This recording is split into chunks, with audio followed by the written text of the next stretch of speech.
కానీ మండల్ అంటే శాసనసభ సమావేశాల కంటే మండల్లోనే కాస్తంత చర్చ నడిచిందని అనుకోవచ్చా?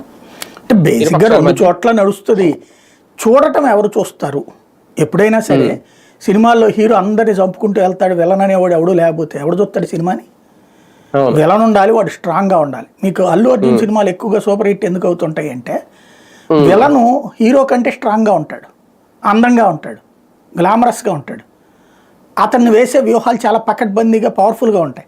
అతని విలనిజాన్ని బాగా ఎక్స్పోజ్ చేస్తారు, చేసి ఆ తర్వాత హీరో అందులోకి ఎంటర్ అయ్యి అంతకంటే పై ఎత్తు వ్యూహాలతో దాన్ని సాధిస్తాడు.